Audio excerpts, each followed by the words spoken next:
పోనీ కార్మికులు కట్టే ఏ చలానైనా ప్రభుత్వానికి చెందుతుందా? మొత్తం ప్రైవేట్ కంపెనీల లూటే, పెద్ద దాడి, బ్రతుకు తెరువు కోసం వచ్చిన కార్మికుల మీద మీ దాడి. అనేక సమస్యలు సృష్టించి ఒక్కొక్క బండిని వచ్చి 4 సార్లు 5 సార్లు మళ్ళీ కట్టిన చలాన రద్దు అవడం, మరొక చలాన మళ్ళీ కట్టడానికి ఎన్నిసార్లు మేము తిరుగుతున్నాం.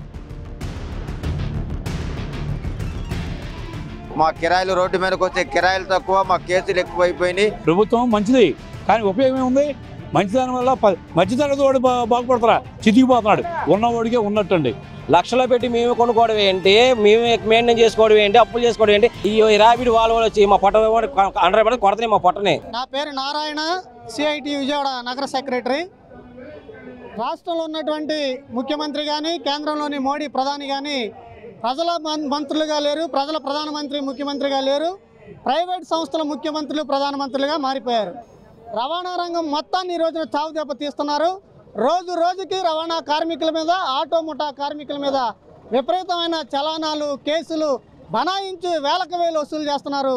ఈరోజు ఫిట్నెస్ సర్టిఫికేట్ల అంశం కూడా ప్రైవేటీకరణ చేశారు. ఈరోజు బండి ఫిట్నెస్ చేయించుకోవాలంటే రోజుల తరబడి ప్రైవేట్ కంపెనీల చుట్టూ తిరగాలి, వేలాది రూపాయలు చలానాలు కట్టాలి. ఏ చిన్న సమస్య ఉన్నా బ్రేక్ చేయకుండా, ఫిట్నెస్ ఇవ్వకుండా వెనక్కి పంపిస్తున్నారు. మళ్ళీ మర్నాడు మళ్ళీ చలానాలతో మళ్ళీ కట్టుకోవాలి. ఈ రకమైన భారాలు చేయటం దుర్మార్గం. ఇంతేకాదు, ఆర్టీఓ అధికారులు కూడా మరోవైపున అధిక లోడ్ అని, మనిషి ఎక్కువ కూర్చున్నారని, కింద కూర్చున్నారు, పైన కూర్చున్నారని చెప్పి రకరకాల వంకలతో వేల రూపాయల చలానాలను వసూలు చేస్తున్నారు. చలానాలు చెల్లించడంతో తప్పులు ఒప్పులైపోతాయా?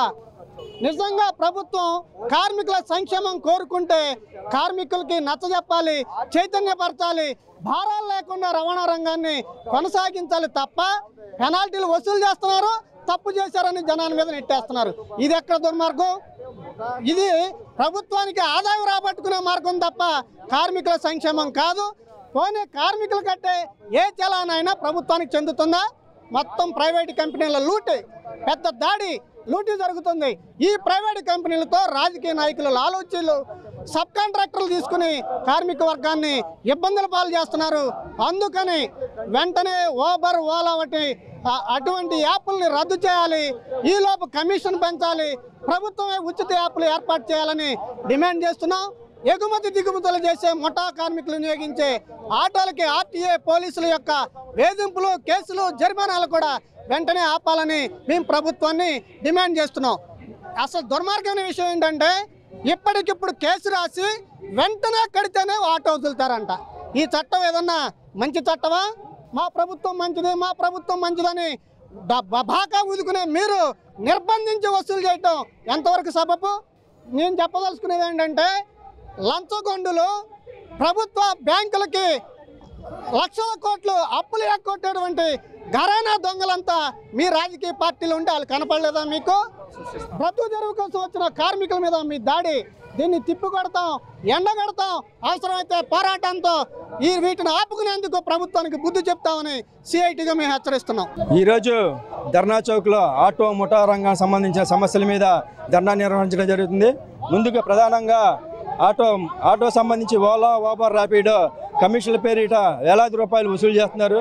మాకు ఇచ్చే 100 రూపాయలు 40 రూపాయల వారు కమిషన్ పేరు మీద వసూలు చేస్తున్నారు. ఇది దుర్మార్గమైన చర్య. ఈ రకమైన చర్యను రద్దు చేయాలని చెప్పి ప్రభుత్వమే ఒక యాప్ను తయారు చేయాలని చెప్పి మేము డిమాండ్ చేస్తున్నాము. అట్లాగే ఫిట్నెస్ బ్రేక్ చేసే పద్ధతి ఇంతకుముందు ప్రభుత్వ ఆధీనంలో ఉండేది, ఇప్పుడు ప్రైవేట్ సంస్థలకు అప్పచెప్పడం వల్ల వాళ్ళు ఇంతకుముందు 1200, 1300 రూపాయలు ప్రభుత్వానికి చలానా కట్టేది ఈ రోజున 4000 రూపాయలు, 3000 రూపాయలు చలానా రూపాయలు దోపిడీ చేస్తున్నారు. అట్లాగే టైర్ అరిగిందని, స్పీడోమీటర్ పనిచేయట్లేదని, హ్యాండ్ బ్రేక్ పనిచేయట్లేదు, అనేక సమస్యలు సృష్టించి ఒక్కొక్క బండిని వచ్చి 4 సార్లు 5 సార్లు తిప్పడం జరుగుతుంది. దీనివల్ల మేము ఉపాధి కోల్పోతున్నాం. ఈ పద్ధతిని ఆపాలని చెప్పి ఇంతకుముందు ఏదైతే ఉందో ప్రభుత్వ ఆధీనంలో అలాగే ఉంచాలని చెప్పి మేము ప్రధానంగా డిమాండ్ చేస్తున్నాం. అట్లా ముఠా కార్మికులకు సంబంధించి వాళ్ళు అధిక లోడ్ వేస్తున్నారని, ప్యాసింజర్ కూలీ ఎక్స్ట్రా ఉన్నారని చెప్పి బ్రేక్ ఇన్స్పెక్టర్ కానీ పోలీసు వారు కానీ వేలాది రూపాయలు ఫైన్లు వేస్తున్నారు. అది కూడా రద్దు చేయాలని చెప్పి ప్రధానంగా మీ డిమాండ్ మీద ధర్నా నిర్వహిస్తున్నాను. ఈ సమస్య కనుక ఇప్పటితో పరిష్కరించకపోతే రాబోయే రోజుల్లో రాష్ట్ర వ్యాప్తంగా అన్ని కార్మిక సంఘాలు కలుపుకొని ఉద్యమం ఉధృతం చేస్తామని చెప్పి మేము ప్రధానంగా చెప్తున్నాం. కుమార్ అండి, ఆటో డ్రైవర్ని నేను. ఈ విధంగా బ్రేక్ వెళ్తే మాకు 3000 4000 చెల్లాలని చెప్పి చెల్లాలని కట్టినా ఆ రోజు టైర్ కంప్లైంట్, లైట్ల కంప్లైంట్ ఏదో ఒకటి చెప్పి వెనక్కి పంపించడం జరుగుతుంది.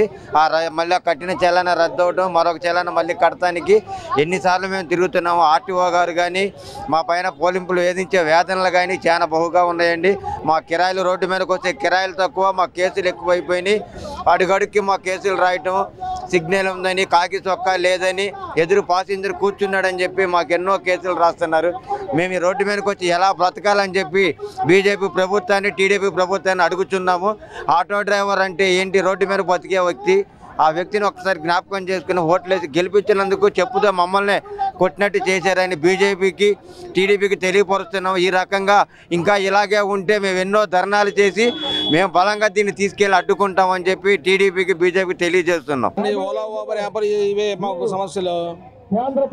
ఓలా యాప్ వచ్చినాయి కానీ అందరూ ఒక రేట్లు లేదు, ఏమి లేదండి. మాకు రేట్లు కావాలా, ఓలా వ్యాపార రేట్లు కావాలా. తర్వాత ఆర్టీఓ విధానం అన్నది అది ప్రైవేట్ పరం చేశారు. అది ప్రైవేట్ పరం చేయకుండా గవర్నమెంట్ అండర్లోనే ఉండాలా. ఏ చిన్న మిస్టేక్ ఉన్నా సరే, సిగ్నల్ లైట్ ఎలగకపోయినా సరే, కింద టైర్లు 75% టైర్లు ఉన్నా సరే కూడా బ్రేక్ చేయట్లేదండి. మొత్తం ఆన్లైన్ ఇచ్చేస్తున్నారు. మొత్తం అన్నీ చేయించుకోవాలంట. మేము 15 సంవత్సరాలు అవుతుంది బండి. ఆ 15 సంవత్సరాల్లో బండి తిప్పి అన్నీ చేయించుకొని మరి బాగు చేయించుకొని వెళ్ళాలంటే కనీసం బండి మొత్తం బాగు చేయించుకుని వెళ్ళాలంటే 20,000 30,000 అవుతుందండి. అది చేయించుకొని వెళ్ళినా సరే ఏదో ఒక ప్రాబ్లం చెప్పేసి మళ్ళీ వెనక్కి పంపించేస్తున్నారు. అదొకటి. ఆ రోజు బుక్ చేసిన స్లాట్ కూడా పోతుంది. అది మళ్ళీ రెండో రోజు మళ్ళీ వెళ్తాం, మళ్ళీ ఏదో ఒక ప్రాబ్లం చెబుతున్నారు. అలా ప్రైవేట్ పరంగా కాకుండా గవర్నమెంట్ పరంలోనే గవర్నమెంట్లోనే ఇది ఆర్టీఓ ఉండాలని చెప్పేసి మా ఆలోచన మాది. అలాగే ఊబర్, ఓలా, ర్యాపిడో ఇవి కూడా రేట్లు కూడా పెంచాలని చెప్పేసి మేము డిమాండ్ చేస్తున్నాం. ఇదే మా డిమాండ్. ఈ బ్రేక్ మనకి బాగా ఇబ్బందిగా ఉందన్న. ఇంతకుముందు కూటమి ప్రభుత్వం ఎలా ఉందో సేమ్ అలాగే ప్రైవేట్ సంస్థ నుంచి గవర్నమెంటే తీసుకొని అయ్యే మనకి పాత ఎలా ఉందో సేమ్ అలాగే పెట్టాలని మేము కోరుకుంటున్నాం అన్న. నా పేరు నాని అండి. ఆటో సమస్య కాదు, ఇప్పుడు అందరి సమస్యది. ప్రతి కార్మికుడు కూడా ఓలా ఊబర్ వల్ల చాలా నష్టపోతున్నారు. ఇప్పుడు టీడీపీ ప్రభుత్వం, ఈ కూటమి ప్రభుత్వానికి ఆటో వర్కర్లు వేసే ఓటింగ్ కాదా? ఓటింగే కదా. వాళ్ళ ఓటింగ్ శాతం ఎంత ఉందండి? అది ఒకసారి పునరాలోచన చేసి ఆటో కార్మికుల వల్ల ఎంత నష్టపోతున్నారో వాళ్ళకి తెలుసు. నెక్స్ట్ ఎలక్షన్లో ప్రతి ఒక్కరు దానికి ఓటేస్తారన్న గ్యారెంటీ ఉండలేదు. ఇప్పుడు ఒక ఫ్యామిలీ వచ్చి 4-5 కుటుంబ సభ్యులు ఉన్నారు. వీళ్ళందరూ రోడ్డు పడతారు కదండి. ఫ్రీ బస్సులు చేశారు. ఫ్రీ బస్సులు చేయడం వల్ల ఇంకెంత నష్టపోతారు? ఈ ఆటో కార్మికులు అందరూ కలిసి ఈ సమస్యపై ఈ గవర్నమెంట్ తీవ్రంగా ఆలోచించాలని మనం చేస్తాం. మంచి ప్రభుత్వం కాదంట్లా, కానీ ఆటో కార్మికులు చిన్న మధ్యతరగతి కుటుంబాల మీద భారం మోపితే ఎలా వస్తుంది? ఇటు కరెంటు బిల్లు పెరిగినాయి, ఇటు బస్సు ఫ్రీ చేస్తున్నారు. రేపు పొద్దున ఎక్కడికైనా వెళ్ళాలన్నా కూడా ప్రతి ఒక్కరు మాకు బస్సు ఫ్రీ అని వస్తారు తప్ప ఆటో ఎక్కేవాళ్ళు. దీనికి తగ్గట్టు ఓలా ఊబర్ రేట్లు తగ్గించుకొని పంపిస్తారు. నెంబర్ ప్లేట్ కూడా ఎల్లో ప్లేట్ లేకుండా ఓన్ ప్లేట్ మీద బళ్ళు తోలుతున్నారు. ₹1,00,000 ఉద్యోగస్తులు కూడా అదే ఓలా ఊబర్ పెట్టుకొని ప్రతి ఒక్కరిని ఎక్కించుకొని వెళ్తారు. మరి వాటి పరిష్కారం ఉంది వాటికి? మరి ఆటో డ్రైవర్ ఎన్ని రోజులుగా నచ్చిపోతా? ఆటో డ్రైవర్కి ఓటింగ్ ఎలా పడుతుందండి? ప్రభుత్వం మంచిది, కానీ ఉపయోగం ఏముంది? మంచిదాని వల్ల మధ్యతరగతి వాడు బాగుపడతారా? చితికిపోతున్నాడు.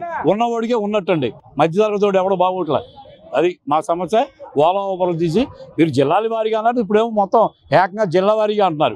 దీని రాష్ట్ర వ్యాప్తంగా ప్రతి మహిళ కూడా మీరు స్కూల్ పిల్లలకి, వృద్ధులకి పెట్టాల్సింది ప్రతి మహిళకి బస్సు ఫ్రీ అంటే మేము ఎలా బతకాలి? మేము బతకలేం కదండి. అది 15,000 వేస్తా అన్నారు. ఈ 15 కాదు సార్, 15,000 వేయటం వల్ల ఉపయోగం ఏంటి? ఓలా ఊబర్లు తీసేసాయి. 15,000 సంవత్సరానికి వేస్తావు. సంవత్సరం 15,000తో కుటుంబం పోయించుకుంటాడా? పోయించుకోడు కదా. 15,000 అవసరంలా. ఓలా ఊబర్లు తీసేయండి, జిల్లాల వారీగా పెట్టుకోండి. ఓన్లీ వృద్ధ మహిళలకి, స్కూల్ పిల్లలకి బస్సు ఫ్రీ పెట్టండి. మిమ్మల్ని ఉచిత బస్సు పెట్టమని ఎవరు అడగల.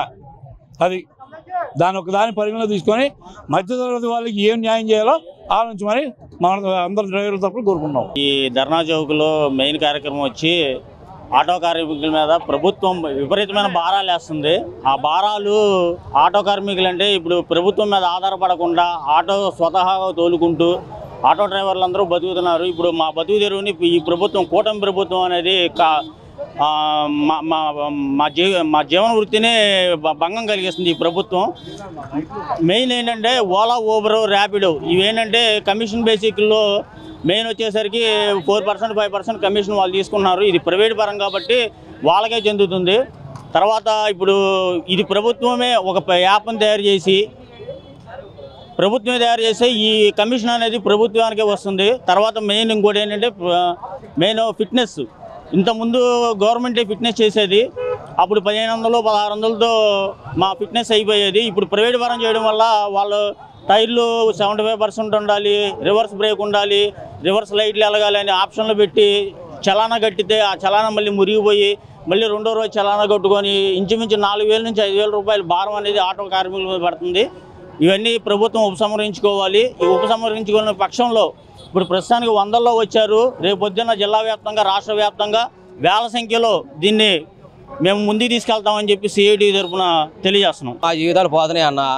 ఇప్పుడు ఏంటంటే అక్కడక్కడ మనిషి కనబడకుండా రేటు ఫిక్స్ చేస్తున్నాడు. ఇప్పుడు మొహం చూసుకుంటే కస్టమర్ని అడుగుతాం, అది ఇష్టమా కష్టమా అది మా ఇద్దరిలో చూసుకుంటాం. అక్కడక్కడ గోడజారలేదు బిగ్ బాస్ లాగా కనబడకుండా ఆర్డర్లు ఇస్తాడు. సో మీరు ఇది చేస్తున్నారు అది చేస్తున్నారు అన్నట్టుగా మాకు గైడెన్స్ ఇస్తున్నాడు. లక్షలో పెట్టి మేము కొనుక్కోవడం ఏంటి, మేము మెయింటైన్ చేసుకోవడం ఏంటి, అప్పులు చేసుకోవడం ఏంటి, ఇంట్లో ఫ్యామిలీ పోషించుకోవాలి, పిల్లల్ని చూసుకోవాలా, బండి మెయింటైన్ చేసుకోవాలా, ఇన్ని చేసుకుంటున్నా కూడా ఈ ర్యాపిడ్ వాళ్ళు వచ్చి మా పొట్ట 100 కొడతాయి మా పొట్టని. ఎందుకంటే దీనివల్ల ప్రాబ్లం మెయిన్ బండి మెయింటెనెన్స్ అంతా 3,20,000 బండి కొనుక్కోవాలంటే నేను కిస్తీ అంతా 12,000 13,000 అవి కట్టుకోమా, లేకపోతే ఈ చూసుకోమా. దానివల్ల కాంపిటీషన్ పరంగా వాడు 10 రూపాయలు తక్కువ ఇస్తాడు, 20 రూపాయలు తక్కువ ఇస్తాడు వీడు ఓవరోడు. ఇలా పట్టుకొని పోతే ఎవరు బెనిఫిట్ ఎవరికి, కస్టమర్కును ప్లస్ వాడికి. సంకనాకు పోయేది ఎవడు, కార్మికులు మేమే. అది ఆలోచించుకొని కొద్ది దృష్టిలో గవర్నమెంట్ అలాంటిది చేసి గవర్నమెంట్ ద్వారా ఇప్పుడు ఏదో అన్ని పథకాలకి యాప్ అనేది వచ్చింది కదా, అలాగే ఆ ఆటో తరపున కూడా ఒక యాప్ అనేది పెడితే మాకు ఉపయోగపడుతుంది అని చెప్పి మీకు కోరుకుంటున్నాం. బాగుండాలనుకుంటే అందరికీ న్యాయం చేస్తాం కదా, బాగుండేది బాగా. ఇప్పుడు మాడవారు ఇప్పుడు మళ్ళీ చెప్తున్నా, ఇప్పుడు అందరూ బండి అమ్మఒడి మా వాళ్ళ అదే అంటే ఆవిడ ఫ్లాట్ మాకు 100 గజాలు 1000 గజాలు మా దాంట్లో కలిసిందంట. 1000 గజాలు దిక్కులేదు మాకు లేక ఆడిన కూడా 1000 గజాలు ఉంటే అది లేక కదా మా 72 గజాల్లో 1000 గజాలు ఉందని అందులో చూపించిందంట ఆన్లైన్లో. అమ్మఒడి రాలేదు, వేరే రాలేదు, పిల్లడు కాలేజీ చదువు పీసీ రెసిమెంట్ అది కూడా రాలేదు, ఏమి రాలేదు. రేపు పొద్దున ఆటో 10,000 వేస్తా అన్నాడు, అది కూడా రాదు. ఇక మరి నాకు ఏంది వచ్చినట్టు మరి గవర్నమెంట్ ద్వారాగా ఏం రాలేదు. అది అందుకే గవర్నమెంట్ కూడా ఏం చేయాలంటే రాని వాళ్ళు ఎందుకు రాలేదు కింద స్థాయిలో వెళ్ళి చెకింగ్ చేయండి. ఎందుకు రాలేదు, ఎందువల్ల దేనివల్ల ప్రాబ్లం జరిగింది. మేము మాలాంటి వాళ్ళు ఎవరిని వెళ్ళి అడుగుతాం, మేము అంత అవగాహన లేదు.